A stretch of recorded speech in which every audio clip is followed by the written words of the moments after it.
You're listening to a download from the outdoorstation.co.uk. Number 334.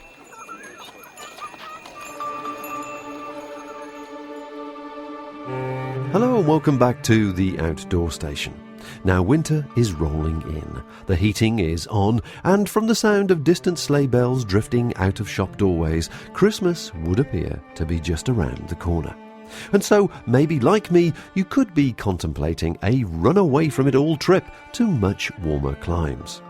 In this two-part series, Beth and her friend Claire bring some sunshine into our autumnal lives in the form of a travel podcast from Cambodia.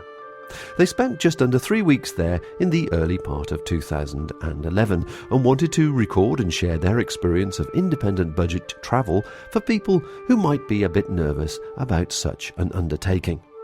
They wanted to visit as many interesting sites as they could and meet like-minded people living life like them on tight travelling funds. In this first episode, they start their trip in Takeo, a small town an hour or so outside Phnom Penh, the capital. After the initial introduction to the skills of Cambodian taxi drivers, they relax and get the feel and vibe of the place before travelling on to the world-famous Angkor Wat temples near Siem Reap. On the trip, Beth reflects on her visits to the Killing Fields, a rooftop Khmer cooking school, and gets chatting to other travellers in the night market. So sit back, close your eyes, and let's go to the exotic East and discover backpacking in Cambodia on a shoestring.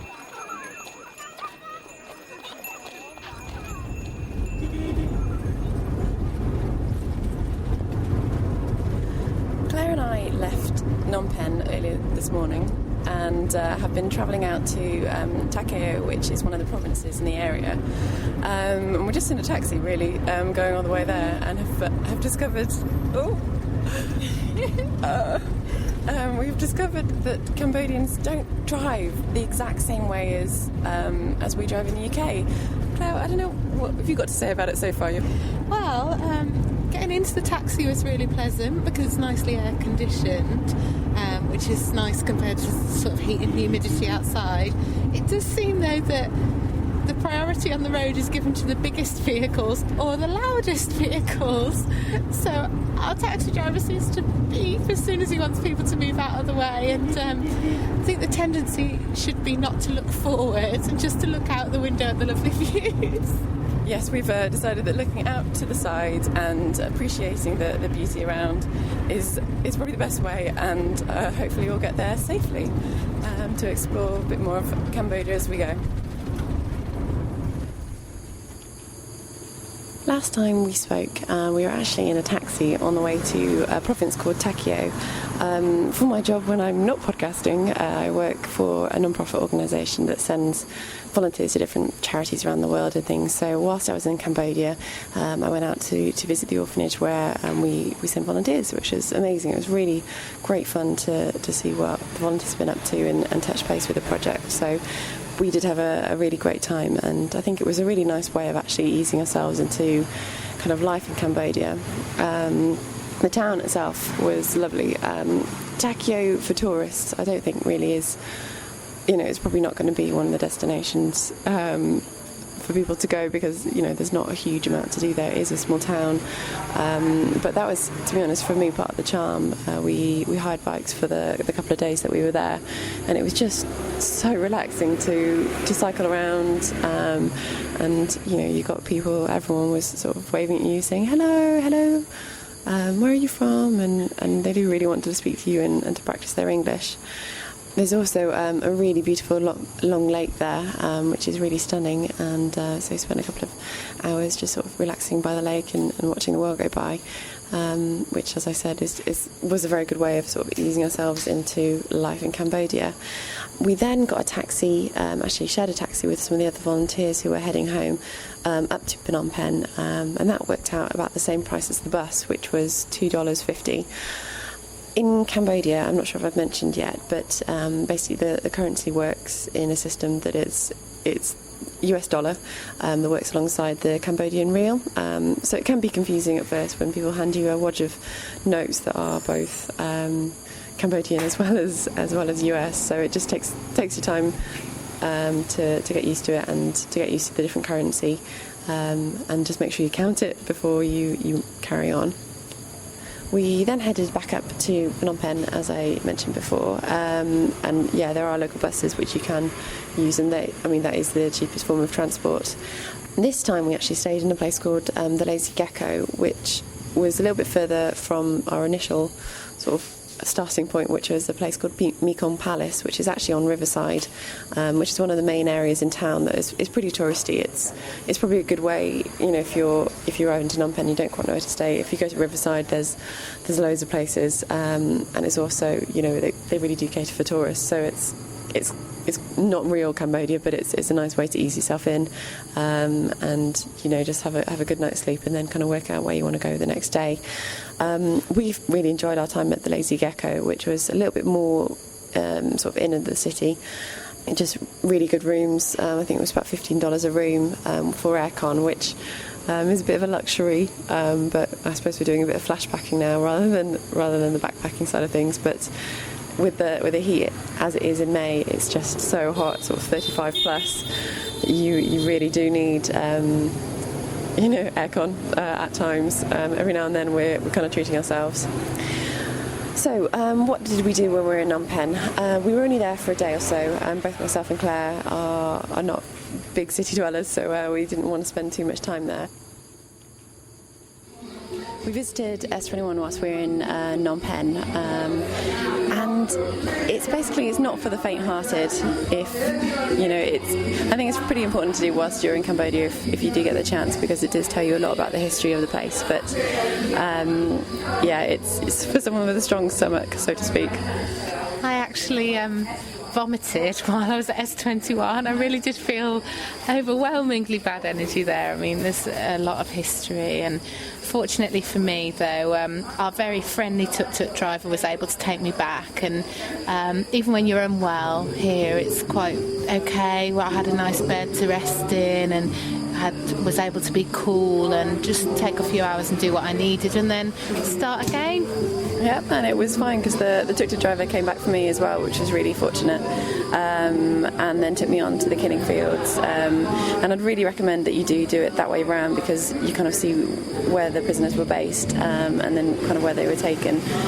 It isn't particularly nice, and do be aware that it is actually about 15k outside of Phnom Penh, so it does take a good sort of half an hour or so to get there. And we actually had a bus to get, so I needed to be back with Claire by 12. So I gave myself sort of 45 minutes to get back, which was just enough time to grab my bags and make sure Claire was feeling okay and jump on a bus, which we did. And then we got the bus up to Siem Reap, which was 6 hours, which is what they said. They did say it was going to be sort of one stop and then carry on, but that really wasn't the case. We stopped for pretty much every person that needed a lift, which was fine. And we still got there on time, so that was fine. Although we did meet some very friendly locals who wanted to buy Claire's van, but she still wasn't feeling particularly well, so decided to keep hold of it. So they did spend the rest of the bus journey taking photos of us, which never felt quite so popular. Siem Reap was a fantastic escape after the hectic atmosphere of Phnom Penh. It was made famous by the Angkor Wat temples, and they're about a 30-minute tuk-tuk ride away from the main town. We've had a really great time in Siem Reap. It's been absolutely wonderful. I think we already said before, both myself and Claire aren't big city dwellers. We do really like sort of smaller places, somewhere you can walk around. So it's been great sort of going around the markets here, which have been amazing. We've had a massage, and we're just sort of slowing down a bit, and it feels a bit more like a holiday now, which is great. So we're off to see the temples tomorrow, and we've got a tuk-tuk for the day. So all being well, that will go smoothly, and we'll have a good day. The temples themselves were truly outstanding. Nestled in the jungle, each temple was unique, and the way the trees were interwoven with so much of the structures really added to the dramatic atmosphere. You can either get a 1-day, 3-day or 1-week pass to see the temples, as they're spread out over a wide-reaching area. We actually opted for the 1-day pass, as this allowed us to do all the major temples and still be there for sunset. Me and Claire are currently on a tuk-tuk going around the amazing temples at Siem Reap. And today has just been fantastic, to be honest. We've really, really enjoyed it. The temples are beautiful. We've only been to a couple of the main ones so far. We're now en route to one of the smaller ones, and there's lots of opportunities to see lots of different things. It's like a wonderland though. It's so mystical and really, really special, really wonderful. And it's so spread out as well. I mean, we've taken a tuk-tuk sort of around the main ones. We've just hired Mr. Chio for the day, and he's been really great so far. Because, I mean, to be honest, that's the best way to see it, because they really know what they're talking about and what the, all the way around the small roads. Although some people have sort of hired... Oh, that's pretty. Although some people have hired bikes and they've done it differently. Ooh. Oh, going over a rickety bridge! Oh. But yeah, it literally is in the middle of the jungle, so you do have the trees growing through the ruins as you expect from seeing the Lara Croft Tomb Raider, which I think is what everyone thinks of now when they think of Angkor Wat ruins. You definitely need your mosquito repellent here. There's lots of bugs and things flying around, but we're fortunate because today it's rained a little bit and that's given us a bit of break. It's nice and cool, so you really feel like walking around like you can be quite calm and relaxed.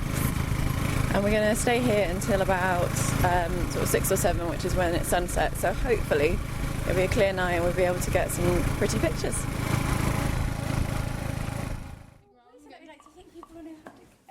The day after we visited the temples, Claire and I took a Khmer food cooking course with Le Tigre Papier, which you can find on Pub Street in town. It is a restaurant, but it's got a cooking school on the roof, which was lovely and cool during the day, and it was roughly $15.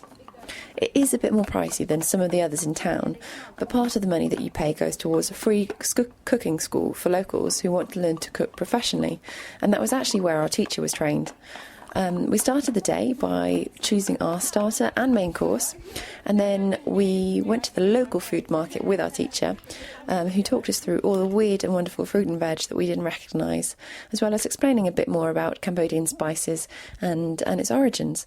It was a really fantastic day, as both Claire and I love cooking and love food. We learned a lot about Cambodian cuisine, and it was great meeting a group of people and sharing an experience. You're listening to the outdoorstation.co.uk. Bringing you more about the outdoors world. Podcasts based solely around self-powered travel.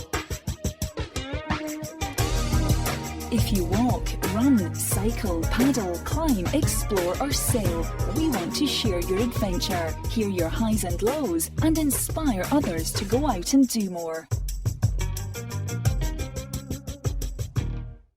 Inspired that evening, we headed off to the food market for some authentic Khmer cooking and made friends with some other travellers at the stall.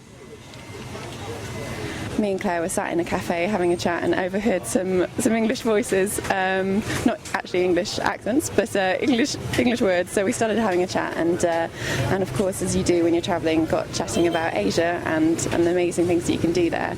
And the girls that I met have all been around Asia already, so I thought that'd be a fantastic people to talk to see what their thoughts were of Asia.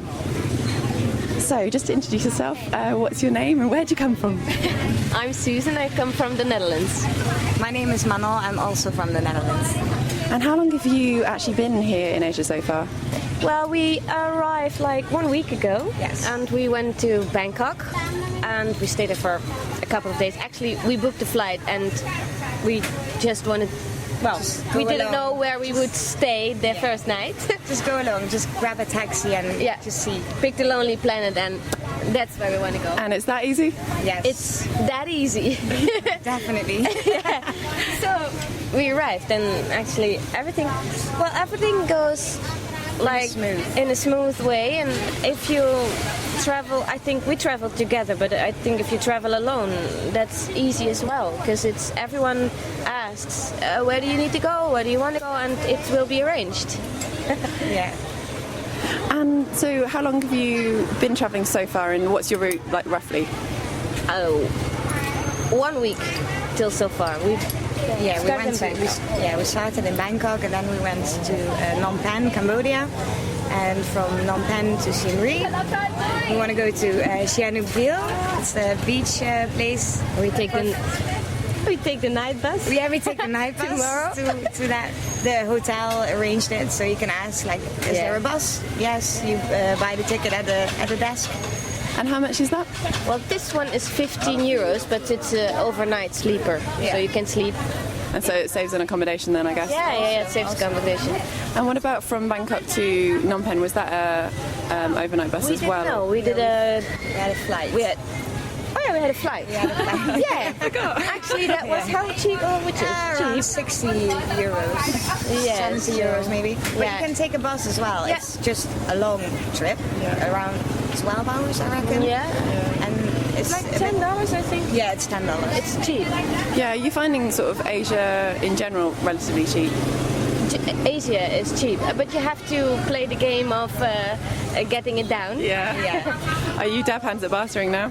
Sorry? Are you dab hands at bartering now? That panzer, but I don't know that goodness expression. me. Are you very good at bartering now?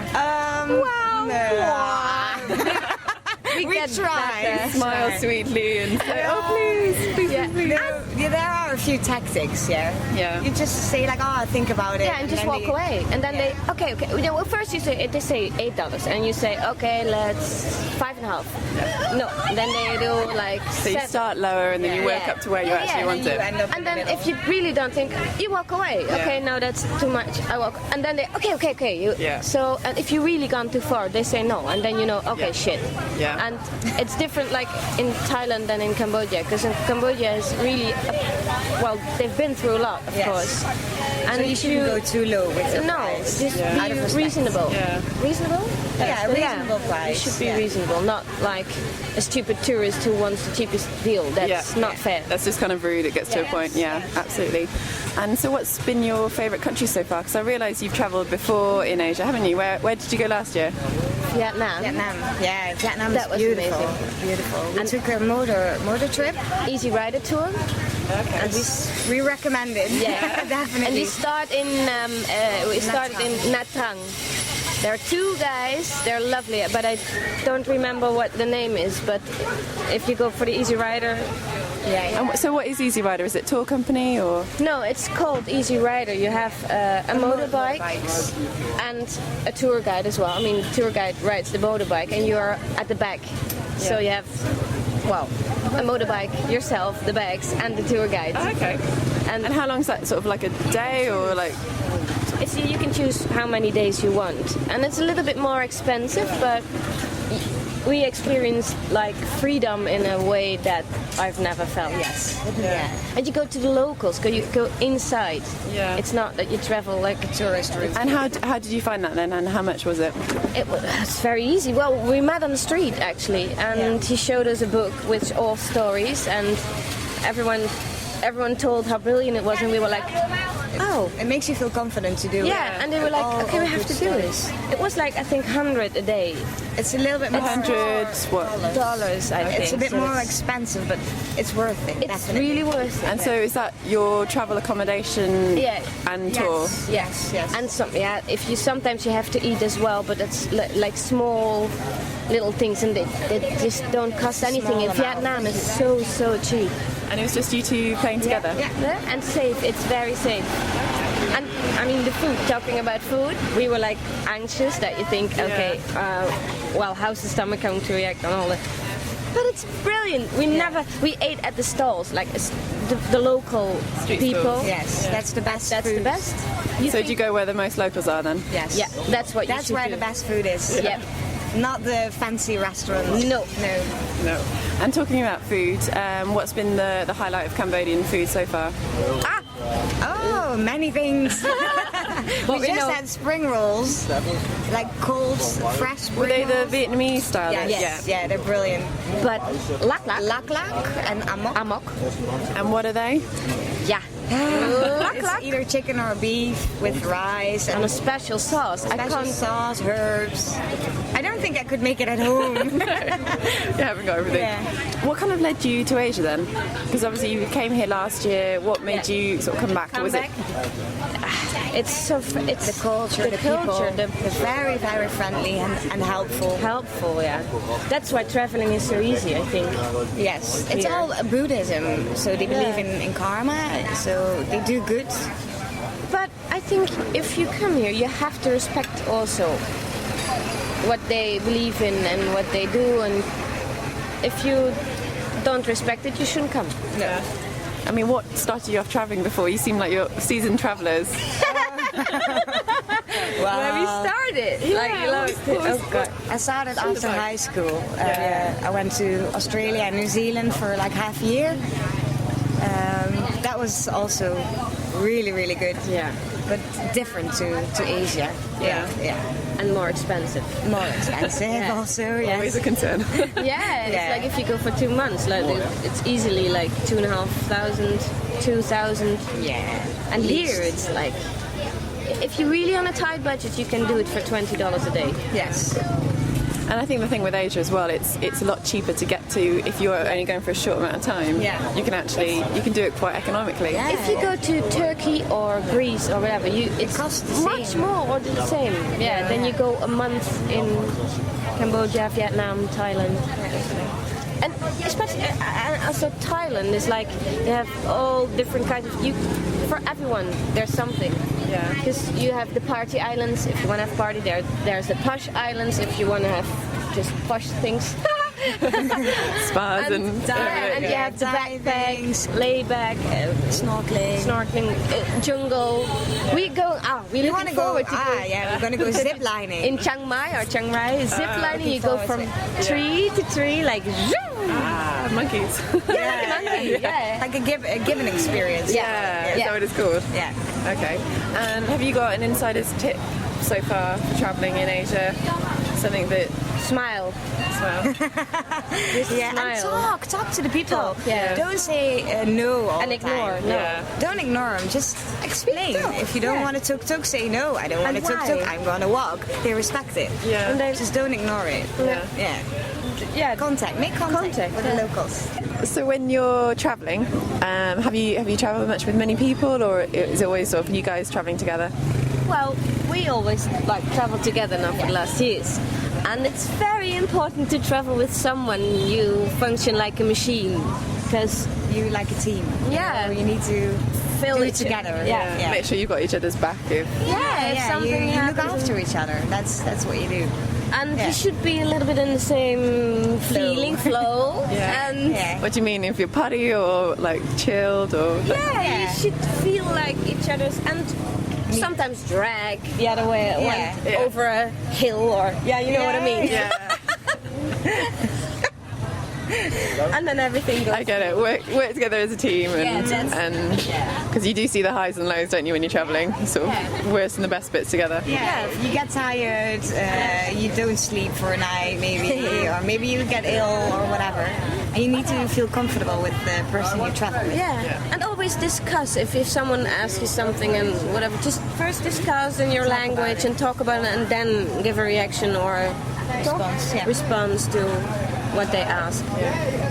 Yeah. And so, last question is travelling independently. Obviously, two girls. Sometimes people get quite concerned if you're a girl traveller. Have you had any problems? No. Would you recommend it? Definitely. Yes, definitely. I think you grow as a person doing it. As a That's why woman we as well. came back. That's why we came back as well. Yeah. Yeah, it gives you a backpack. Well, Literally and figuratively Yeah. speaking. Well, thank you so much for talking to me. That's really good. And I hope you have an amazing time in Chinookville. Thank you. You too.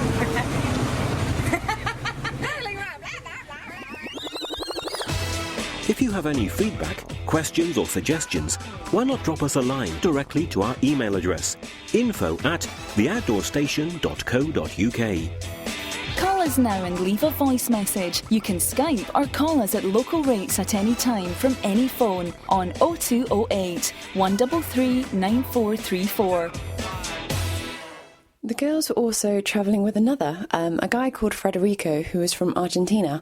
So we had a quick chat with him to see what his travel plans were and what inspired him to travel in the first place. And how long have you been in Asia so far? 20 days, around 20 days.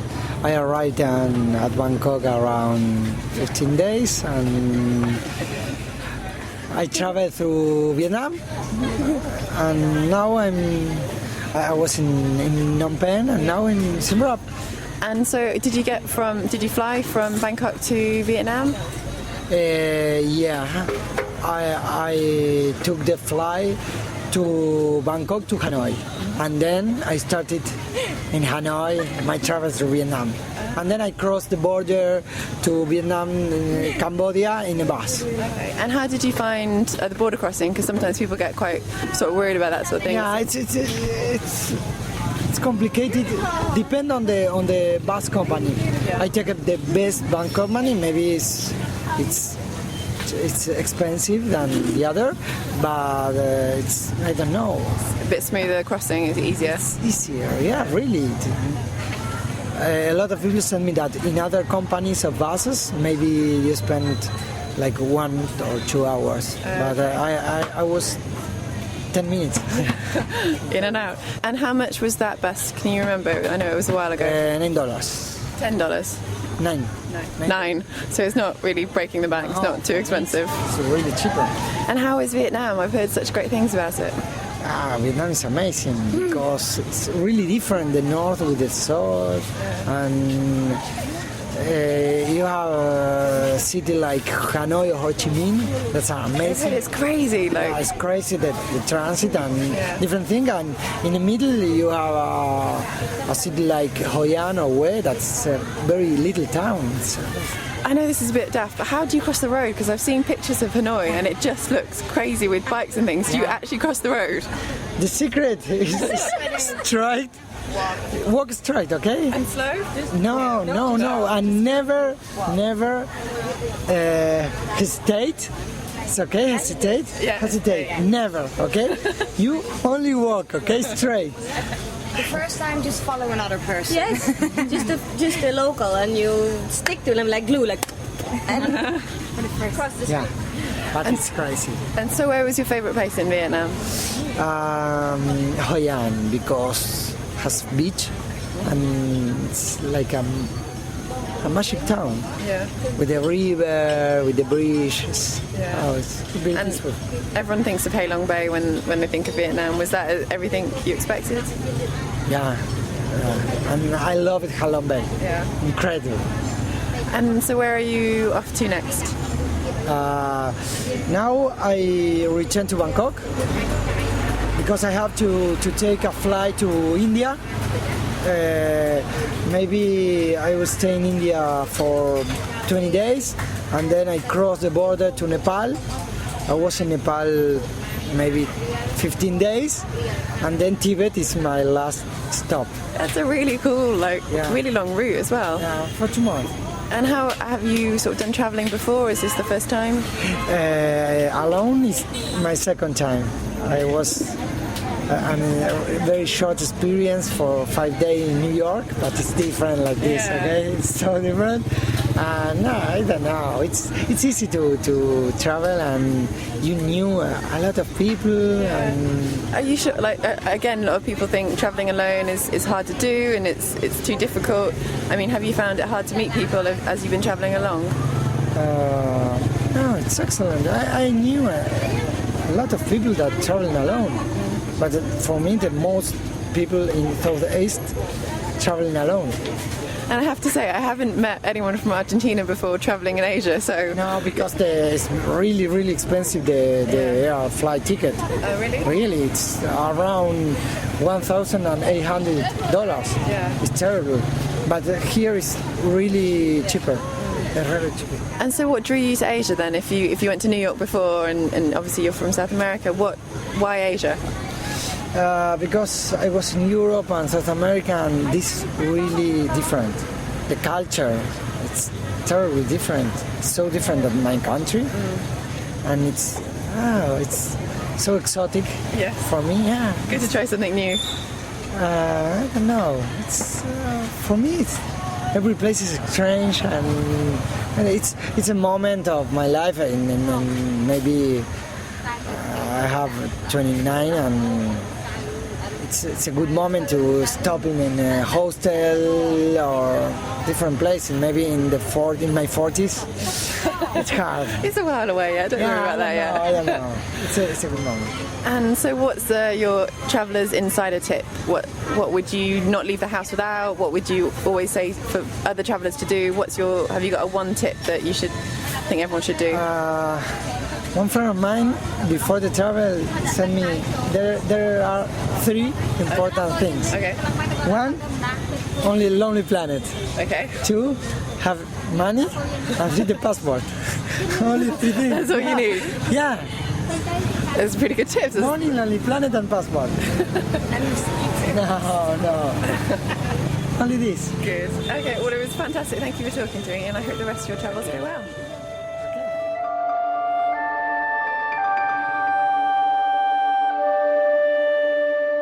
In part 2, Beth and Claire continue their adventures. They break down on a bus in the middle of nowhere, join in with national holiday celebrations, eat local specialities, and, of course, chill out on a beach.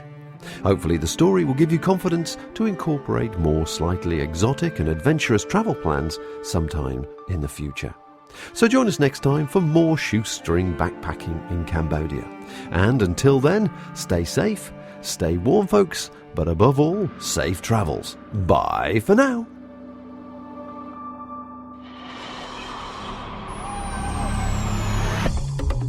Thank you for listening to this podcast. To hear more from our extensive free library, please visit the website at theoutdoorstation.co.uk. You can now follow The Outdoor Station on Facebook, where we chat about each programme we produce, answer questions and discuss future productions.